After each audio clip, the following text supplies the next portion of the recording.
A political crisis in Armenia leads off today's edition of CNN 10. I'm Carl Azuz, glad to have you watching.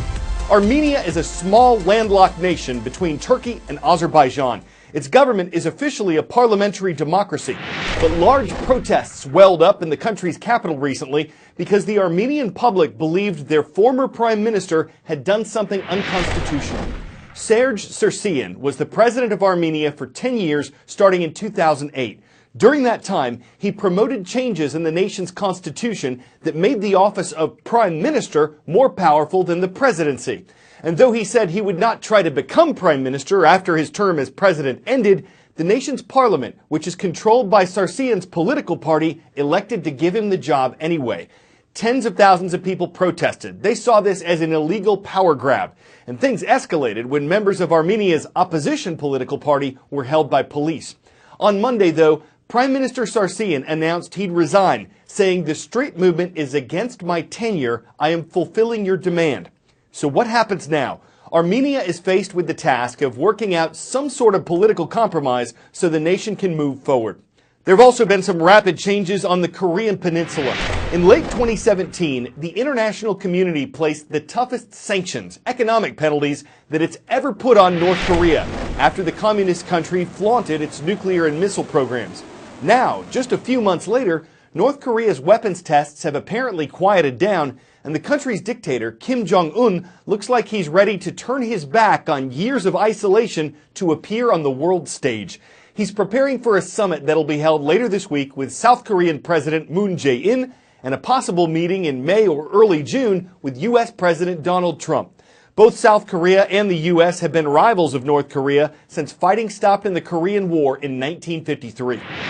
We're just a few days away now from that North-South Korean summit that the South Korean President Moon Jae-in has called a guidepost, a stepping stone to the next summit, that between the US President Donald Trump and Kim Jong-un. We have been hearing from White House officials, Press Secretary Sarah Sanders, saying the US is not naive in this process. They won't make the same mistakes that previous administrations have made, something we have heard before. Also hearing from the White House that they're not going to make any concessions until Kim Jong-un does show that he is going to dismantle the nuclear and missile programs. So the final preparations are now ongoing for the meeting on Friday. We know there will be rehearsals over the next couple of days with both North and South Korean officials to make sure that everything goes very smoothly. They appreciate this is an historic moment. It's the first summit between North and South Korean leaders in more than a decade, but it's going to be the first time that a North Korean leader crosses the border into South Korea.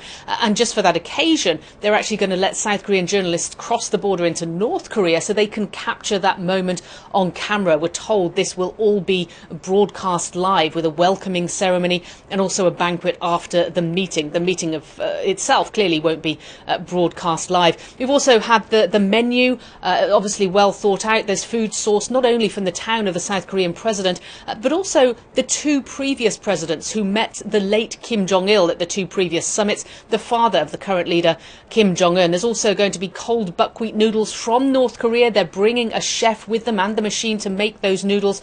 So clearly a lot of thought has gone into this, trying to show an even keel between the two Koreas. So the preparations, as I say, are ongoing now as both sides appreciate that this is an historic moment. Paula Hancock's CNN Seoul. 10-second trivia. Which of the world's major oceans is the shallowest? Arctic Ocean, Atlantic Ocean, Indian Ocean, or Southern or Antarctic Ocean? The Arctic Ocean has the distinction of being both the shallowest and smallest ocean in the world. We reported on the Great Pacific Garbage Patch. Now it looks like the Arctic Ocean has one of its own, but it's not necessarily visible to the naked eye. Researchers gathered samples from the Arctic in 2014 and 2015, and they say they detected a tremendous amount of microplastic particles. Those are pieces of plastic smaller than 5 millimeters. It's possible that animals at the bottom of the food chain could be eating them.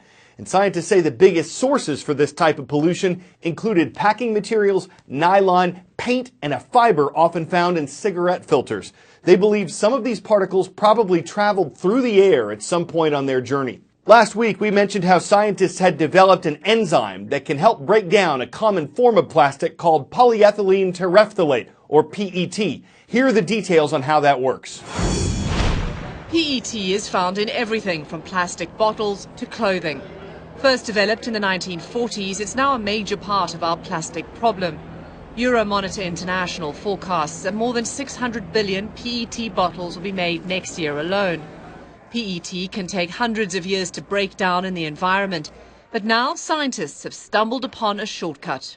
So a couple of years ago, there was a Japanese group that made this spectacular discovery of a bacteria that can digest PET plastic in a recycling dump in Japan. And what we've done is we've taken the enzyme that this bacteria produces. That enzyme is called PETase. It works, but it doesn't work fast enough to use on an industrial scale.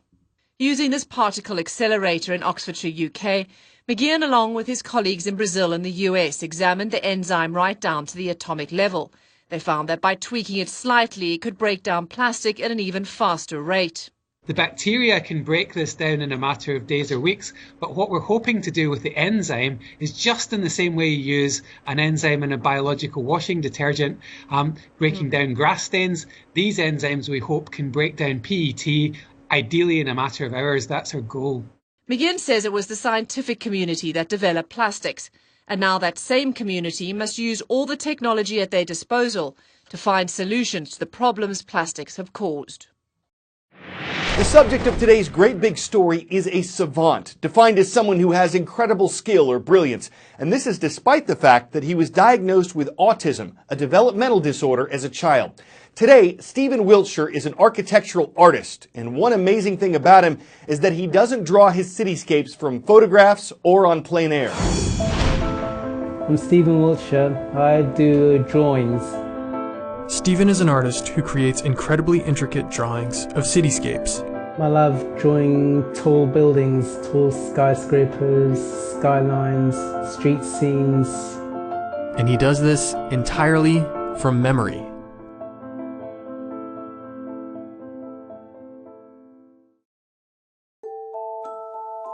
When Stephen was 3, he was diagnosed as autistic. He was completely mute and lived entirely in his own world.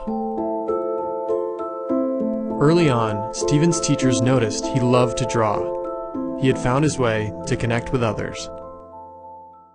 Stephen has the ability to look at a subject once and then draw an accurate and detailed picture of it, including panoramas of entire cities based off just a quick look.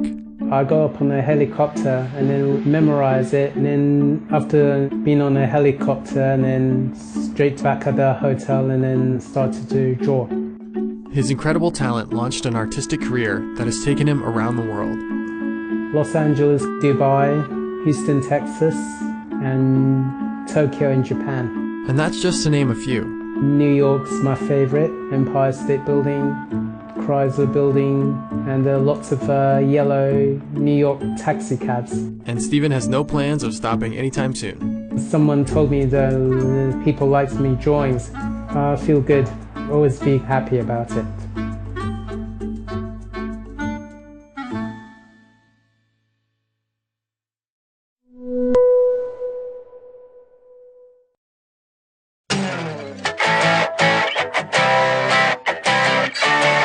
You're about to learn why I was told to be careful with today's 10 out of 10 segment. First, it's about the 7th planet from the sun. That's Uranus. Second, it's about what scientists say they've detected in the planet's clouds. Hydrogen sulfide. That's the molecule that gives rotten eggs their stanky smell. So the possibly pungent planet probably isn't particularly pleasant, but it also isn't likely anyone would notice since people couldn't survive there. Still, if they wanted to take a trip, they'd have to carefully plan it. The journey alone would stink. Traveling more than 1.5 billion miles could take 9 years, so maybe you'd want to Saturn your attention to the ringed planet or Neptune your compass to the farthest one. The 7th planet may not pass the sniff test. I'm Carl Azuz, and I'm unwilling to say any more than that.